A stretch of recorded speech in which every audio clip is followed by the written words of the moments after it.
దేవాది దేవునికి నా హృదయపూర్వకమైన వందనాలు తెలియజేస్తూ అవకాశం ఇచ్చిన సమయంలో అనుగ్రహించిన ప్రతి ఒక్కరికి కూడా దేవుని బిడ్డలైన మీ అందరికీ కూడా పెద్దలకు చిన్నలకు ప్రతి ఒక్కరికి కూడా నా హృదయపూర్వకమైన వందనాలు తెలియజేస్తున్నాను.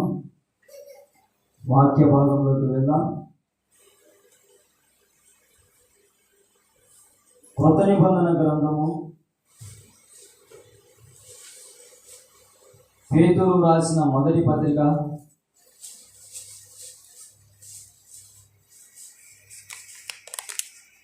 1వ అధ్యాయము 18-19 వచనములు మనం ధ్యానించుకున్నాం. పితృపారంపర్యమైన మీ వ్యర్థ ప్రవర్తనను విడిచిపెట్టినట్లుగా వెండి బంగారముల వంటి క్షయ వస్తువుల చేత మీరు విమోచింపబడలేదు గాని అమూల్యమైన రక్తము చేత అనగా నిర్దోషమును నిష్కలంకమునకు గొర్రె పిల్ల వంటి క్రీస్తు రక్తము చేత విమోచింపబడితిరని మీరు ఎరుగుదురు కదా. హల్లెలూయా, హల్లెలూయా. మనమందరము కూడా లోకములో దేవునికి దూరమైన వాళ్ళమే. హల్లెలూయా.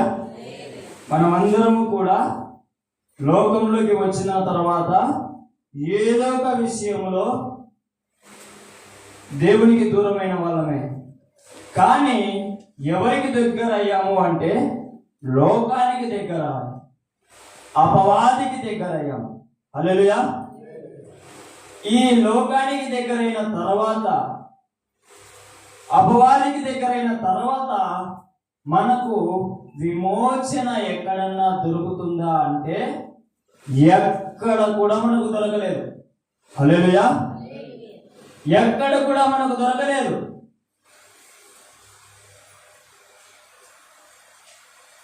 అనేక మంది అనేక రకాలుగా కొన్ని వందల రోజులు ఉపవాసం ఉన్నప్పటికీ కూడా ఈ విమోచన దొరకలేదు. అనేక మంది వేల డబ్బులు, ఇక్కడ చెప్పినట్టు వెండి బంగారముల క్షయ వస్తువుల చేత మీరు విమోచింపబడలేదు. బంగారం చేత కానీ వెండి చేత కానీ మనకున్న ఆస్తిపాస్తుల చేత కానీ మనము ఈ మార్గంలోకి మనం రాలేదు. ఎవరైతే రక్షింపబడ్డారో వాళ్ళందరితో దేవుడు చెప్తున్న మాట అంటే క్రీస్తు రక్తము చేత అనగా నిర్దోషమును నిష్కలంకమును అయిన ఆ క్రీస్తు రక్తము చేత మనకు విమోచన దొరికింది. హల్లెలూయా. దగ్గరగా 2 చేతులు ఎత్తి హల్లెలూయా. ఎవరి చేత మనకు విమోచన దొరికింది? వెండి చేత కాదు, బంగారము చేత కాదు, ధన ధాన్యముల చేత కాదు, ఏ దాని చేత కాదు, కానీ క్రీస్తు రక్తము ద్వారా మనకు ఈ లోకంలో విమోచన మనకు దొరికింది. హల్లెలూయా. అందుకే ఇక్కడ ఏమంటున్నాడంటే విమోచింపబడితిరని, క్రీస్తు రక్తము చేత విమోచింపబడితిరని మీరు ఎరుగుదురు కదా. మీకు తెలుసా ఆయన రక్తంలో మనకి విమోచన దొరికింది అని? బాప్తిసం తీసుకున్న ప్రతి ఒక్కరు కూడా ఇక్కడ దృష్టి పెట్టాల. ఏ విమోచన దొరికిందో తెలుసా? మనము ఎటువంటి బంధకాలలో పట్టబడి ఉన్నామో తెలుసా? మనము పాపములో పడే ముందు మీకు తెలుసా, అప్పుడే బయటికి వస్తే త్వరగా బయటికి రావచ్చు. ఇప్పుడు ఎలాంటి బంధకంలో ఉన్నామంటే మనము ఒకప్పుడేమో తాడు ఉంటుంది, తెలుసా మీకు? ఏం తాడు? టెంకాయ తాడు ఉంటుంది కదా. ఆ తాడు కట్టినట్టు బంధకాలలో ఉన్నారు. అప్పుడు ఏమవుతుంది? త్వరగా తెంపుకోవచ్చు. అప్పుడు మీరు గ్రహించలే, క్రీస్తు రక్తాన్ని మీ మీద ప్రోత్సహించుకోలేదు. మీరు తర్వాత కూడా దేవుడు అనేక మంది ద్వారా మాట్లాడితే మీరు ఇంకా ఆ లోపల ఏమైపోయినారు? ఒక బలమైన తాళ్ళు ఉంటాయి. ఆ తాళ్ళు ఏం చేసింటారు? బాగా చుట్టి మడత వేసి బలంగా తయారు చేసింటారు. ఆ తాడు లాంటి బంధకం మనం కట్టుకున్నాం. ఎప్పటికీ? దేవుడు మాట్లాడే లోపలికే, దేవుడు విడిపించే లోపలికే, దేవుడు నీతో దర్శించి మాట్లాడే లోపలికి. ఏ బంధకాలలోకి వచ్చేసినాం? బలమైన తాడు కట్టుకొని జంతువులు విడిపించుకోలేవు. టెంకాయ తాడు కడితే విడిపించుకుంటాయి. ఈ బలమైన తాడు వల్ల విడిపించుకోలేకపోయినాయి. కానీ అప్పటికి కూడా మనము ఆలోచించాల. అప్పటికి కూడా మనము బయటికి రావాలని తపన కలగలేదు మనలో. ఇంకా అపవాది ఏం చేసినాడు? ఇదే ఛాన్స్ అని చెప్పేసి ఇనుప కడ్డీలు ఉంటాయి కదా, ఇనుప కడ్డీలు తెలుసా? దాళ్ళతో బిగించేసినాడు. దాళ్ళతో బిగించేసినాడు. ఏమైపోయింది? ఇంకా బయటికి రాగలుగుతాడా? ఒక జంతువును చిన్నప్పుడు ఒక తాడుతో కట్టేసినారు. అదేం చేసింది? విడిపించుకోలేక అట్నే ఉండిపోయింది. అది పెద్ద అయింది. పెద్ద తర్వాత విడిపించుకుంది. విడిపించుకున్న దాన్ని మళ్ళా బలమైన తాడుతో కట్టేసినారు. అది ఇంకా బలంగా దాన్ని విడిపించుకుంది. తర్వాత మళ్ళీ ఏమైపోయింది? గడ్డకు రాకుండా అక్కడే ఉండటం వలన ఇనుప తాళ్ళు పడినాయి. దాన్ని ఇనుప కడ్డీల చేత బంధకంతో కట్టబడ్డాయి. ఇంకా ఎక్కడికి పోకుండా అక్కడనే స్థిరపడిపోయింది. మనము కూడా ఎలా అయిపోయినాం? తాడు కట్టుకొని లేం,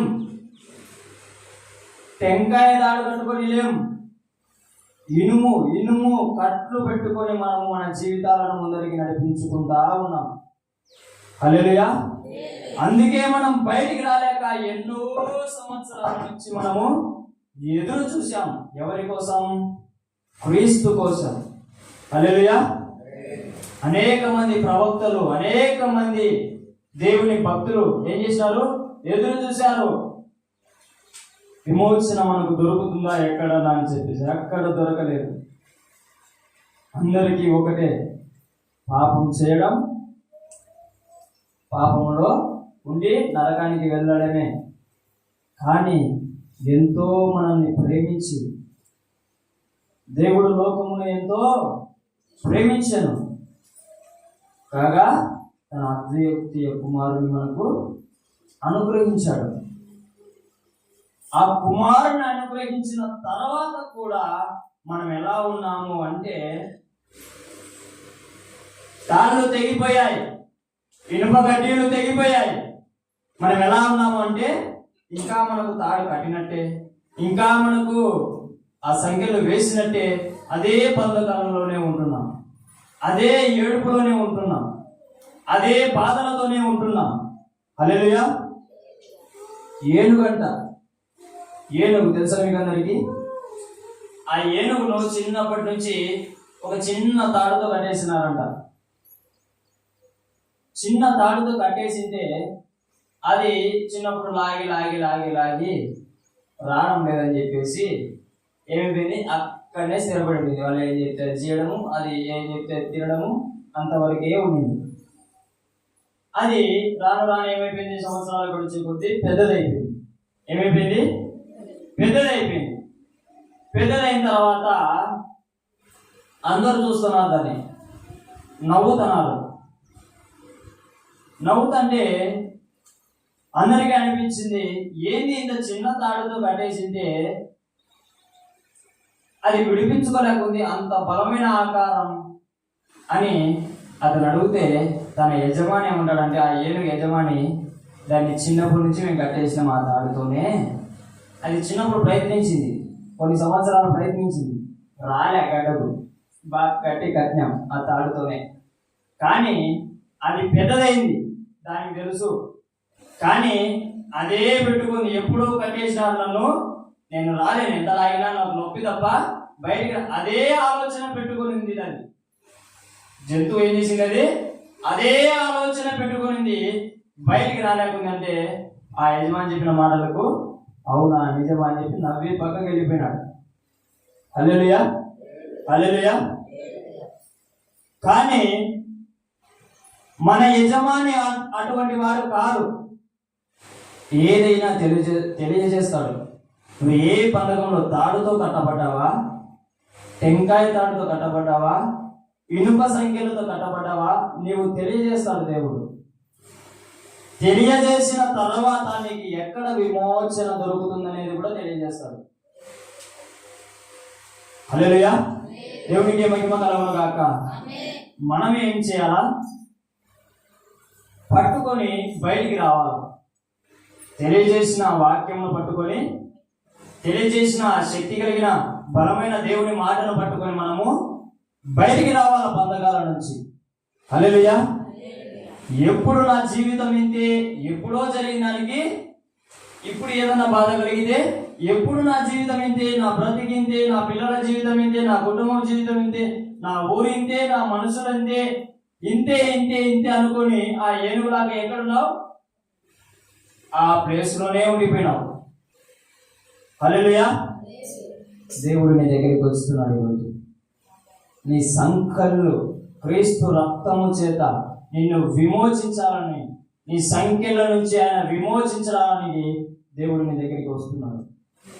నీవు సిద్ధపాటు కలిగి దేవుడిచ్చే ఆ విడుదల పొందుకో. హల్లెలూయా. దేవునికి మహిమ కలుగును గాక. ఆయన బలవంతుడు.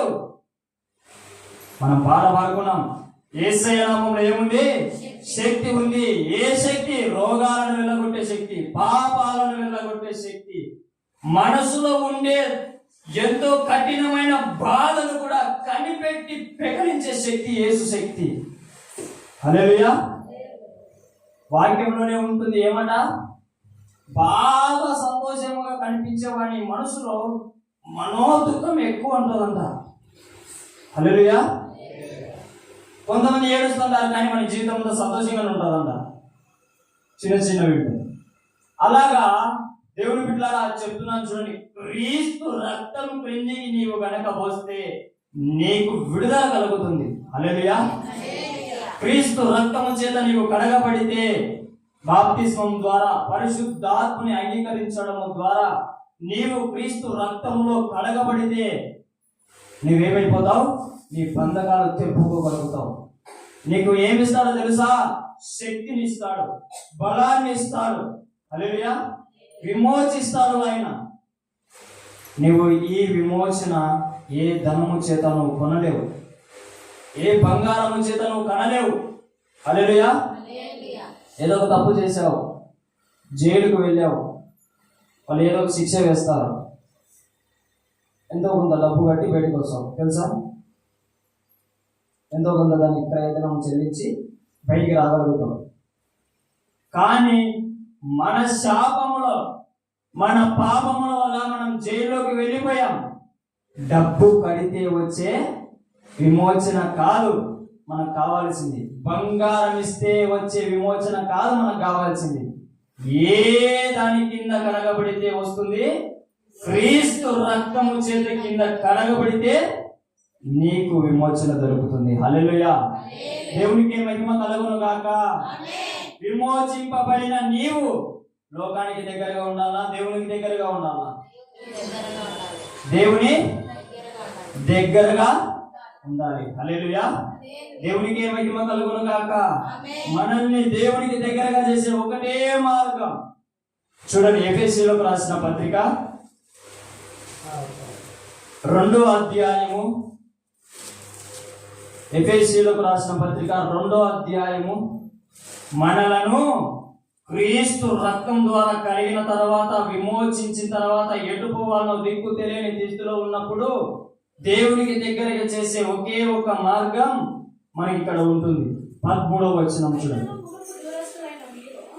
అయినను మునుపు దూరస్తులైన మీరు ఇప్పుడు క్రీస్తు యేసునందు క్రీస్తు రక్తము వలన ఏమంట? సమీపస్తులు. సమీపం అంటే దగ్గర. హల్లెలూయా. క్రీస్తుకు దగ్గర అవ్వాలంటే మీరు ఎక్కడికి రావాలా? క్రీస్తు రక్తంలో కడగబడాలా. హల్లెలూయా, హల్లెలూయా. మనకు విమోచన రావాలి అంటే క్రీస్తు రక్తమే. మనం దేవునికి దగ్గరికి కావాలంటే క్రీస్తు రక్తమే, ఇంకొకటి లేదు. మనం అనేకమైన దొరుకుతాం. బీదలకు చీరలిస్తాం, బీదలకు అన్నం పెడతాం, బీదలను ఆదరించుకుంటాం. దాని ద్వారా దొరకదు నీకు, క్రీస్తుకు సమీపిస్తాం. క్రీస్తులో నుంచి మనకు విమోచన దొరకదు. దాని నుంచి మంచి పేరు దొరుకుతుందేమో, ప్రేమ దొరుకుతుందేమో. హల్లెలూయా. ప్రేమ మంచి పేరుంటే పరలోకానికి చేరుతామా? హల్లెలూయా. అలాగైతే అందరూ పరలోకం చేరొచ్చు. ఎంతో మంచి మహానుభావులు ఉన్నారు మన దేశంలో. హల్లెలూయా. మన సంఘంలో కూడా ఉన్నారు, నేను నమ్ముతున్నా. హల్లెలూయా. వాళ్ళందరూ పరలోకానికి పోవచ్చు, కానీ మార్గం లేదే. ఒకే మార్గం, క్రీస్తు రక్తంలో కడగబడాలి. హల్లెలూయా. బాప్తిస్మం తీసుకున్న తర్వాత మీరేం చేయాలా? క్రీస్తు రక్తంలో కడగబడాలా. కడగబడ్డారు కాబట్టి మీరేమవుతున్నారు? దేవుని మందిరంలోకి రాగలుగుతున్నారు, దేవుని స్తుతించగలుగుతున్నారు, దేవుని వాక్యము శ్రద్ధగా వినగలుగుతున్నారు, విని మనసులో పెట్టుకోగలుగుతున్నారు. హల్లెలూయా. క్రీస్తు రక్తంలో కడగబడిన వారి పరిస్థితి ఎలా ఉంటుందో తెలుసా? క్రీస్తు రక్తంలో కడగబడని వారి పరిస్థితి. హల్లెలూయా. నిమిషానికి కోపడతా ఉంటారు, నిమిషానికి కోపడతా ఉంటారు. వాని హృదయం నిండా అలజడి ఉంటుంది. ఏం అలజడి ఉంటుందా? ఎవరిని తిట్టాలా, ఎవరిని కొట్టాలా, ఎవరిని చంపాలా, మనశ్శాంతి ఉండదు, వేదన. బయటికి రాలేడు. పాపం వాడిని మంచోడే, కానీ క్రీస్తు రక్తంలో కడగబడకపోవడం వలన ఏమైపోయినాడు? అపవాది చెప్పే ప్రతి మాట నమ్ముతున్నాడు. వాడు సులువుగా చిక్కులు పెడతాడంట. హల్లెలూయా. ఏం చేస్తాడంట? సులువుగా. ఎంత చక్కగా అంటే మనకు మునిగిపోయిన తర్వాత తెలుస్తుంది అది బాయ్ అని. అంతవరకు కిటకాలం అనుకుంటాం. హల్లెలూయా. కిటకాలంలో మునుగుతామా? మునగాం. బాయ్ అయితే మునిగిపోతాం. మనం ఏమని దుంకాం? దానికి చిన్న కిటకాలం అనుకొని దుంకాం. దుంకిన తర్వాత దాని మీద సొరంగం ఉండేది, దానిలో నుంచి బయటికి రాలేకున్నాం. హల్లెలూయా. దానిలో నుంచి నువ్వు బయటికి రావాలంటే క్రీస్తు రక్తంలో కడగబడాలా. హల్లెలూయా. దేవునికి మహిమ కలుగును గాక. పరలోకానికి చేర్చే మార్గము ఏ మార్గం అంటే క్రీస్తు రక్తము ద్వారా. హల్లెలూయా, హల్లెలూయా. నువ్వు మందు మానుకున్నంత మాత్రాన, నువ్వు వ్యభిచారం మానుకున్నంత మాత్రాన, నువ్వు దొంగతనం మానుకున్నంత మాత్రాన, ఎంత మంచి జీవితం మానుకుంటావంత మాత్రాన నీవు విమోచింపబడలేవు, మళ్ళీ పడిపోతావు. తెలుసా? క్రీస్తు రక్తంలో కడపకుండా అనేక చోట్ల బాగా చదువుకొని బాగా అన్ని మనుషుల మీద ధ్యానించి సైకాలజికల్గా ధ్యానించిన తర్వాత వాళ్ళు ఏం చేశారంటే మోటివేషనల్ క్లాసెస్ అని చెప్తూ ఉంటారు. నేను ఒక కంపెనీలో పనిచేసేటప్పుడు, నెట్వర్క్ మార్కెటింగ్ కంపెనీలో నా కింద 1200 మంది పనిచేస్తున్నాను. అప్పుడు నేను ఏం చేశాను అంటే రోజుకు 10 మంది కానీ లేదంటే 15 మంది కానీ నెగిటివ్ అయ్యి ఇంటికి వెళ్ళిపోయేటోళ్ళు. ఒడిస్సాలో ఉండేటోళ్ళు. అక్కడ నుంచి మేము ఈ పని చేయలేము, మా వల్ల కాదు అని చెప్పేసి రోజు 10 మంది దాంట్లో నెగిటివ్ అవుతుంటారు. నేను బాగా మాట్లాడతాను అని చెప్పేసి నన్ను నా దగ్గరికి పంపిస్తాను. నేను ఏం చేసేటోళ్ళు నేనంటే బాగా మాట్లాడతా. మీ అమ్మ నాన్న కష్టం ఇది, మీ ఇంత కష్టపడి వచ్చావు, నువ్వు అప్పు చేసి వచ్చావు, బంగారం అమ్మేంచావు. మోటివేషన్ చేసి వాడిని రోజు 2 రోజులు ఉంచుతా. ఏం చేస్తా? 2 రోజులు ఉంచుతా. 2 రోజులు ఉంచిన తర్వాత మళ్ళా వాడు నెగిటివ్ అవుతాడు. నేను చేసే మోటివేషన్లో ఏం లేదు, జీవము లేదు. యేసు రక్తంలో ఏముంది? ఇప్పటికీ జీవం ఉంది. హల్లెలూయా. అప్పుడే దొంగలు మారగలుగుతున్నారు, అందుకే వ్యభిచారులు మారగలుగుతున్నారు, అందుకే నరకంతకులు మారగలుగుతున్నారు. యేసు రక్తంలో ఏముండటం వలన వీళ్ళందరూ మారుతున్నారు? జీవం ఉండటం వలన. హల్లెలూయా. దేవునికి మహిమ కలుగును గాక. ఆమేన్. యేసు రక్తం వలన మాత్రమే మనకేం కలుగుతుంది? విమోచన. యేసు రక్తం వలన మనకేం కలుగుతుంది? దేవునికి దగ్గర అయ్యే అవకాశం కలుగుతుంది. హల్లెలూయా. క్రీస్తును ఆశ్రయించిన వాడు తండ్రికి ఎవ్వరు కూడా దగ్గర సమీపస్తులు కాలేరు. క్రీస్తును తెలుసుకొనని వాడు తండ్రికి దగ్గర అవకాశం అయ్యే ఏ మార్గమే లేదు. హల్లెలూయా. దేవునికి మహిమ కలుగును గాక. ఆమేన్. ఎటువంటి బంధకంలో ఉన్న దేవుడు క్రీస్తు రక్తం ద్వారా మనకు విమోచన ఇచ్చేవాడే ఉంటున్నాడు. హల్లెలూయా. మనమందరం కూడా దేవునికి ఏమైపోవాలా? దగ్గర అయిపోవాలా. దేవునికి దగ్గర అయ్యే కొద్దీ మనలో ఏం కలుగుతుంది? యేసుక్రీస్తు ఎటువంటి ప్రవర్తన కలిగి ఉన్నాడు? పరిశుద్ధత. హల్లెలూయా. పరిశుద్ధత అంటేనే యేసుక్రీస్తు, యేసుక్రీస్తు అంటేనే పరిశుద్ధత.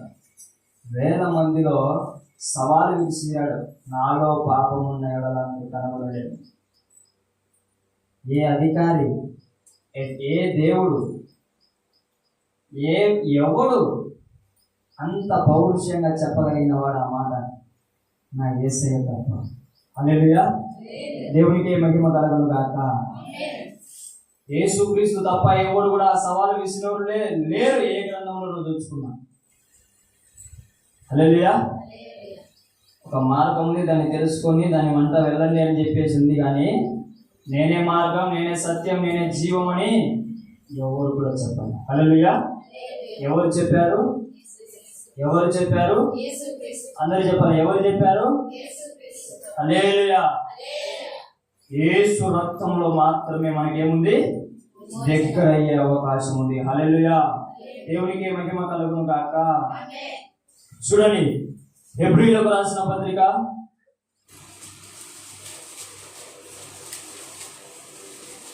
13వ అధ్యాయము. దగ్గరైన తర్వాత మనము పాపంలో గనక ఉండాలని ఆశపడితే మనం పరిశుద్ధమైన జీవితం కాదు, మళ్ళీ ఏదాంతో కట్టబడతావు? తాడుతో కట్టబడతావు, మళ్ళీ ఇనుప కడ్డీలతో కట్టబడతావు. అలా కాకుండా మనము గనక క్రీస్తుకు దగ్గరయ్యాక, దేవునికి దగ్గరయ్యాక ఏమైపోవాలి? మనము పరిశుద్ధంగా జీవించాలి. హల్లెలూయా. విమోచన లేనప్పుడు క్రీస్తు వచ్చి రక్తం కాల్చాడు, మనకు విమోచన దొరికింది. విమోచన దొరికిన తర్వాత దేవునికి దగ్గర ఏదంటే ఆ మార్గం కూడా యేసు రక్తం ద్వారా మనకు దొరికింది. దేవునికి మనము సమీపస్తులమైతామంట యేసు రక్తం వలన. హల్లెలూయా. సమీపస్తులైన తర్వాత మళ్ళీ దూరం అవుతామురా అంటే దేవుడు మళ్ళీ చెప్తున్నాడు. ఏమని? 13వ అధ్యాయము 12వ వచనము. కావున యేసు కూడా తన స్వరక్తము చేత ప్రజలను పరిశుద్ధపరచుటకై గవిని వెలుపట శ్రమ పొందెను. హల్లెలూయా. నీ దేవుడు ఎందుకు మరణించాడు? నీ దేవుడు ఎందుకు శ్రమ పడ్డాడు? నీ దేవునికి ముళ్ళ కిరీటం ఎందుకు పెట్టబడింది? నీ దేవునికి ఎందుకు మేకులు కొట్టారు? ఏంటో తెలుసా? మన కొద్ది మనము సొంతంగా పరిశుద్ధంగా జీవించలేమని చెప్పి, మన కొద్ది మనము పాపముల నుంచి సొంతంగా బయటికి రాలేమని చెప్పి, మనకై మనము దేవునికి దగ్గర అవ్వలేమని చెప్పి, ఆయనే యేసుక్రీస్తు స్వరక్తము చేత ప్రజలను పరిశుద్ధపరచబడ్డకైనా వెలుపట శ్రమ పొందాడైనా. మనల్ని పరిశుద్ధంగా జీవించి దేవునికి దగ్గర చేయాలనేదే క్రీస్తు ప్రణాళిక, దేవుని చిత్తం. హల్లెలూయా. దేవునికి మహిమ కలుగును గాక. నేను పరిశుద్ధులను కనుక మీరును కూడా పరిశుద్ధులై ఉండుడి. అదే దేవుని చిత్తం. హల్లెలూయా. దేవునికి మహిమ కలుగును గాక. ఆయన రక్తంలో తప్ప మనకు విమోచన లేదు. ఆయన రక్తంలో తప్ప మనకు దేవునికి దగ్గర అయ్యే అవకాశమే లేదు. ఆయన రక్తము నుంచి తప్ప మనకు పరిశుద్ధంగా జీవించడమే ఒక ఏ అవకాశం, ఎటువంటి మార్గము కూడా మనకు దొరకదు. హల్లెలూయా. దేవునికి మహిమ కలుగును గాక. ఆమేన్. ఆమేన్. హల్లెలూయా. ఎప్పుడైతే మనము దేవునికి దగ్గర అవ్వాలని ఆలోచిస్తూ ఉంటామో, క్రీస్తు రక్తం మనల్ని ఏం చేస్తుంది? ఉజ్జీవింపజేస్తుంది. క్రీస్తు రక్తం మనల్ని ఏం చేస్తుంది? పరిశుద్ధపరుస్తూ ఉంటుంది. హల్లెలూయా. నీవు పరిశుద్ధునిగా జీవిస్తే ఏం లాభం? నేను మంచిగా నీతిగా జీవించడం వలన ఏం లాభం అని మనం అనుకోవచ్చు. హల్లెలూయా.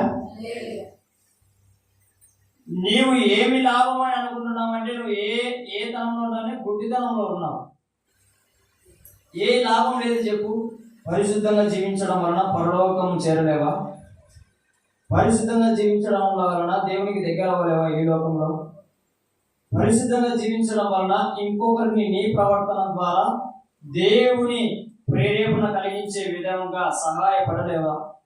హల్లెలూయా. ఎన్ని విధాలుగా నీవు ఉపయోగం ఉందో తెలుసా నువ్వు పరిశుద్ధంగా జీవించడం వలన? ఈరోజు వాక్యము, నేను ఆన్లైన్లో వాక్యం చెప్తూ ఉంటాను 2 సంవత్సరాల నుంచి, యూట్యూబ్లో, ఇన్స్టాగ్రామ్లో, ఫేస్బుక్లో. ఈరోజు వాక్యం వచ్చింది. క్రీస్తును మనము, యేసు క్రీస్తులోనికి బాప్తిసం పొందిన మనం అందరము కూడా యేసు క్రీస్తులో బాప్తిసం, క్రీస్తును ధరించుకొని ఉన్నామంట. యేసు క్రీస్తులోకి బాప్తిసం పొందిన మనం అందరం కూడా క్రీస్తును ధరించుకున్నామంట. హల్లెలూయా. క్రీస్తును ధరించుకోవడం అంటే ఏంటి? ఆయన పరిశుద్ధతని మనం ధరించుకోవడమే క్రీస్తును ధరించుకోవడం. హల్లెలూయా. ఆయన శ్రమ పడినట్టు మనం శ్రమ పడడానికి ఇష్టపడటమే క్రీస్తును ధరించుకోవడం. ఆయన చూపించిన ప్రేమను మనం చూపించడమే క్రీస్తును ధరించుకోవడం. హల్లెలూయా. క్రీస్తు రక్తంలో కరగబడితే సరిపోదు. మనం ఏం చేయాలా? క్రీస్తుని ధరించుకోవాలా. హల్లెలూయా. అప్పుడు మనకు విమోచన దొరుకుతుంది. హల్లెలూయా. సింపుల్గా బయటకు వస్తాము. ఆ ఏనుగు గనక ఒక్కరోజు కనుక ఏదన్నా దోమ గడిచో లేదంటే ఏదన్నా పొడుచుకోనో కాలు కనుక అట్లా అన్నింది అనుకో, తాడి ఏమైపోతుంది? తెగిపోతుంది. అన్ని సంవత్సరాల నుంచి ఏం పొడుచుకోలేదంటదని. కానీ నీకు యేసు క్రీస్తు పొడుస్తున్నాడు వాక్యము చేత, ఖడ్గము చేత. వాక్యమని ఖడ్గము చేత నిన్ను పొడుస్తుంటే నీవు కదలకోకుండా ఉన్నావు. ఎందుకు? హల్లెలూయా. ఒకసారి ఆలోచించు దేవుని బిడ్డలారా. దానికి ఎవరు తగలేదు కాబట్టి ఆ తాడు కట్టేసినారు. ఎంత పెద్దదైనా కూడా అంత చిన్న బంధంలో ఏడుస్తా అక్కడే పడిపోయింది. కానీ నిన్ను వాక్య ఖడ్గము చేత ప్రతి వారం పొడుస్తున్నారు, ప్రతి సాయంత్రం పొడుస్తున్నారు. హల్లెలూయా. బయటికి రా పాపంలో నుంచి, ఆ శాపంలో నుంచి, ఆ బంధకంలో నుంచి. హల్లెలూయా. దేవునికే మహిమ కలుగును గాక. ఆమేన్. క్రీస్తు రక్తంలో కడగబడటం ద్వారా మనకు చాలా లాభాలు. ఏమేమి కనుగొన్నాం మనము? ఒకటి, పాపముల శాపముల నుంచి, లోకం నుంచి విమోచన మనకు. రెండవది, దేవునికి దగ్గరయ్యే అవకాశం. మూడవది, దేవునికి దగ్గరగా ఉండి పరిశుద్ధంగా జీవించే అవకాశం. హల్లెలూయా. హల్లెలూయా. దేవునికి మహిమ కలుగును గాక. ఈరోజు అంశం ఏంటి? యేసు రక్తం. ఈరోజు అంశం ఏంటి? యేసు రక్తం. గుర్తుపెట్టుకొని, మనకు మీరు ఏమో తెలియదు కానీ మీకు భయం కలిగేదేమో, కానీ చాలా మంది మనుషులకు భయం కలిగినప్పుడు యేసు రక్తం వేయం, శిలువ రక్తం వేయం అని చెప్పినప్పుడు లోపలుండే భయం తొలగిపోతుంది. హల్లెలూయా.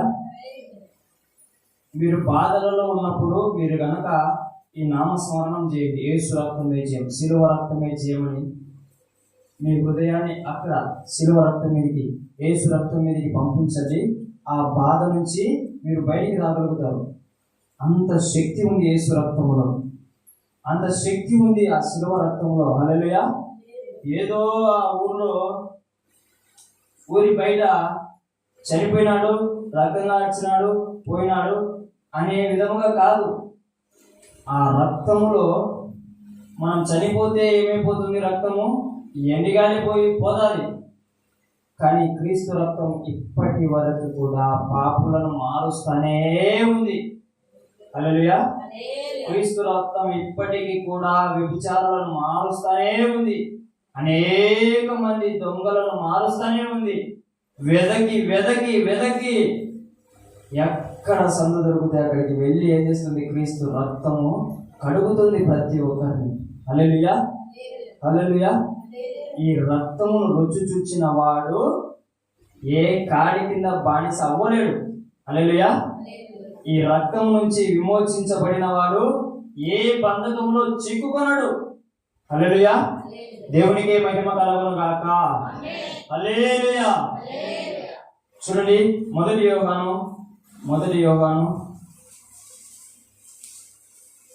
1వ అధ్యాయము 7వ వచనం చూడండి. అయితే ఆయన వెలుగులో ఉన్న ప్రకారము మనము వెలుగులో నడిచిన యెడల మనము అన్యోన్య సహవాసం గలవారమై ఉందుము. అప్పుడు ఆయన కుమారుడైన యేసు రక్తము ప్రతి పాపము నుండి మనలను పవిత్రులుగా చేయును. హల్లెలూయా. బిగ్గరగా రెండు చేతులు ఎత్తి హల్లెలూయా. దేవునికి మహిమ కలుగును గాక. ఆమేన్. ఏమంట?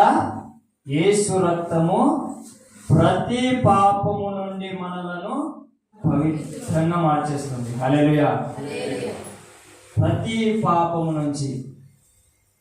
చాలా మంది కొంతమంది పాస్టర్ల దగ్గరికి వచ్చి, పాస్టర్ల దగ్గరికి వచ్చి, నేను చేసిన పాపము చాలా ఘోరమైనది, నన్ను దేవుడు విడిపించడు, ఎందుకంటే నేను చేసినది చాలా పెద్ద తప్పు అని అనుకుంటాను. కానీ ఇక్కడ ఏమంటున్నాడు? యేసు రక్తం ప్రతి ప్రతి ప్రతి పాపం నుండి. హల్లెలూయా. దేవునికి మహిమ కలుగును గాక.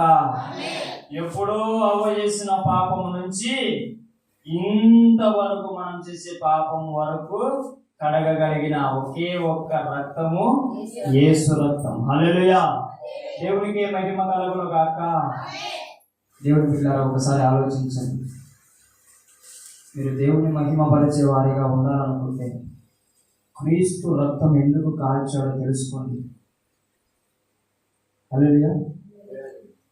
ఎందుకైనా రావాలా? ఎందుకైనా శ్రమ పడాలా? ఎందుకు 33 సంవత్సరాలు ఒక నరునిగా జీవించాలా? హల్లెలూయా. ఆయన ఒక సిద్ధాంతం ఉంది, ఆయన ఒక ప్రణాళిక కలిగిన వ్యక్తి, ఆయనకు ఒక క్రమం ఉంది. దాని ప్రకారము తన ఇష్టానుసారమైన యేసుక్రీస్తు ప్రభువు వారిని మన కోసం, నేను చెప్తున్నా, మన బ్రతుకులు ఎలాంటివి అంటే, మీ బ్రతుకులు ఏమో తెలియదు కానీ నా బ్రతుకు ఎలాంటిదంటే, నేను చేసిన పాపాలకు నా ముందర అనేక మంది నిలబడి తూ అని ఎంగిలి మూసినా తుడుచుకొని పోవాలా, అటువంటి పాపం చేసిన వ్యక్తిని. అటువంటి వ్యక్తిని ఆ రక్తం విమోచించిందే. అంత శక్తి ఆ రక్తంలో ఉంది. వినేసి విడిచిపెట్టకండి ప్లీజ్. దయచేసి ఒకసారి ఆలోచించండి. యేసు రక్తంలో శక్తి ఉంది. ఎంత కన్నీరు కార్చింటాడు ఆయన. హల్లెలూయా. ఎంత బాధపడింటాడు ఆయన. ఎంతలా ఆయన కోరుకుంటాడు మిమ్మల్ని, మనల్ని ఎంత ప్రేమిస్తే ఆయన ఈ లోకానికి వస్తాడో ఒకసారి ఆలోచించండి. నీ కొడుకో కూతురో పెళ్లి చేసి పంపిస్తే ఆమె వెళ్ళిపోతావు నువ్వు. నా కూతుర్ని చూడాలా, నా కొడుకుని చూడాలా, నా మనవరాలను చూడాలని చెప్పి మనసుల కోసం ఆమె ఆరాటపడుతుంది. మీకోసం రక్తం కార్చాడు, మీకోసం ప్రాణం పెట్టాడు.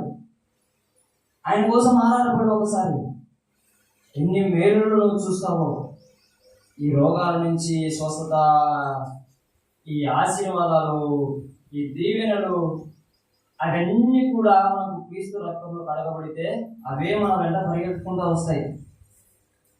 హల్లెలూయా, హల్లెలూయా. సేవకులందరూ కూడా ఆశీర్వాదాల కోసం, దీవెనల కోసం ప్రార్థన చేయరు.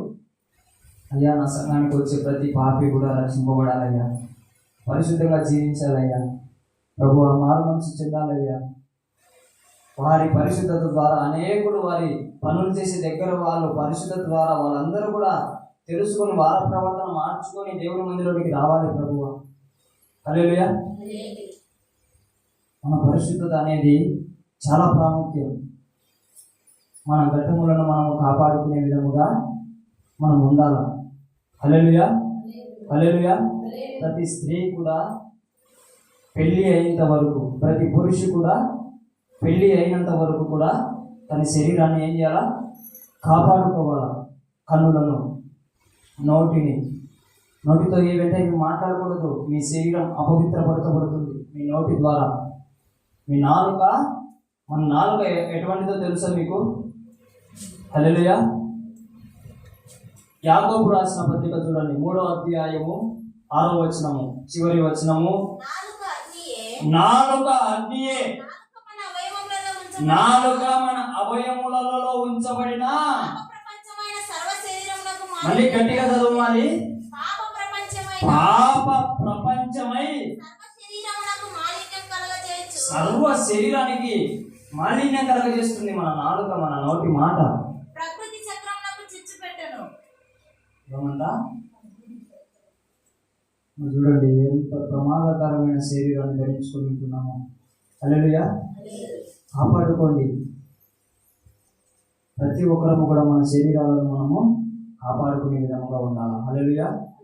దేవునికి మహిమ కలుగును గాక. ఆమేన్, ఆమేన్. జారిపోతే ఎందుకు జారిపోతారు?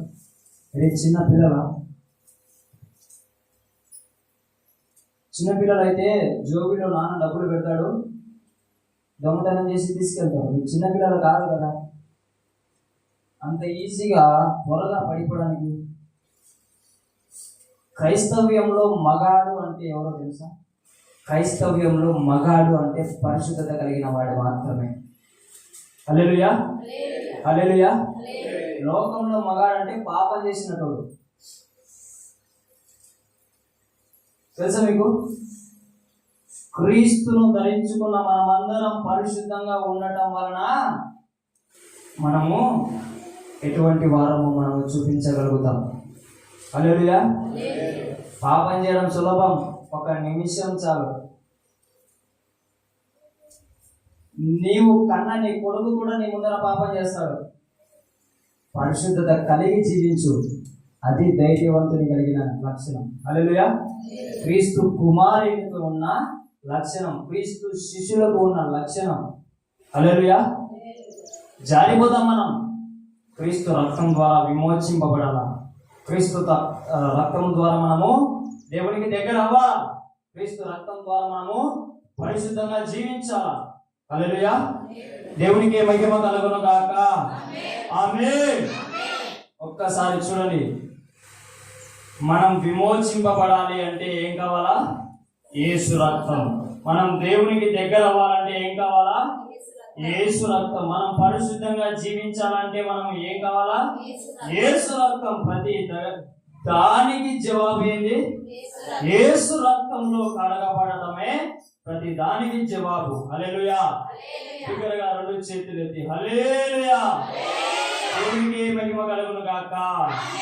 క్రీస్తు మనం అందరినీ ఆయన రక్తంలో కలుగును గాక, విమోచించును గాక, పరిశుద్ధపరచబడును గాక.